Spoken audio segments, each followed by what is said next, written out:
been doing press on this event, and over the hired face of the campaign is Grant Woods. And Grant Woods has said repeatedly on both radio and editorial boards that there aren't any homeowners with problems and that this is just a made-up scenario. So I want to bring up another homeowner, Terry Landa. The Landas have experienced multiple problems, and I'm sure that Terry will be able to express that to you. Terry? And Mary Landa, I apologize. Thank you for the opportunity to speak with you today, and I want to get right to my key points. Can you hear me? No. No? More? Okay. I'll get right to my key points. We're not here today because we want to sue anyone, but because the builder is forcing us into a system that doesn't work. My husband and I talked about building a home for several years, and we finally contracted with Engel Homes in 2005. They emphasized quality in their sales materials. We heard they were a good builder, and we're not builders or inspectors, so at least we're not at the time. So we trusted that they knew and followed building codes. They followed sound building practices and built safe homes. We relied on the city of Goodyear also to enforce those codes. Today I'm here to tell you about what we encountered when my husband did a thorough inspection of our house.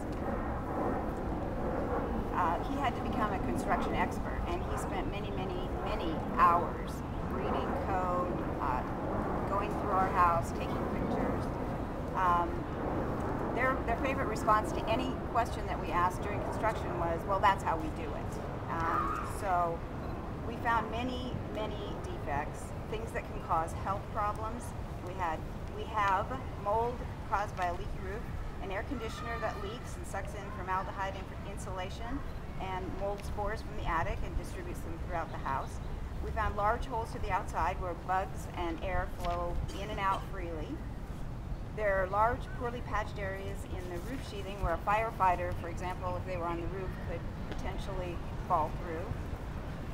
Fire hazards, including dangerous gas leaks, improperly installed wiring that exposes us to electrocution and fire danger. When we moved in, we had a live unconnected 240 wire in the garage outlet. Only because he took it apart did we even know that existed. A completely mislabeled electrical panel. Carbon monoxide exhaust from the gas dryer was venting into the house. Structural problems are too many to list. The house is not secured to the foundation. Walls are overhanging the foundation. Tiles and roof sheathing are not properly attached. We made lists of issues for the builder, and we provided pictures. The builder is aware of serious problems and so far has done nothing about them. They brought a team of construction experts and their attorney to our home twice for several hours in late 2007 and early 2008 to inspect the house for themselves. In September of 2007, we had pictures of a serious roof leak that had just occurred from a recent monsoon. Water was pouring out from the walls. They seemed alarmed, saying that had they known about such a serious problem, they would have brought a team that day to fix it. That was last summer, and they haven't returned yet. We have another monsoon season that we've gone through, and that repair has not been made. We noticed an electrical, this is just another example, we noticed an electrical burning smell when the oven was on. Engel's quality assurance people removed the oven, and that's when we realized that the electrical box was missing. They said that because the Goodyear inspector did not catch the problem, they didn't have to put in an electrical box.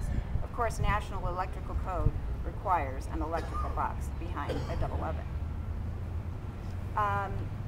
We still have no electrical box behind that oven, by the way.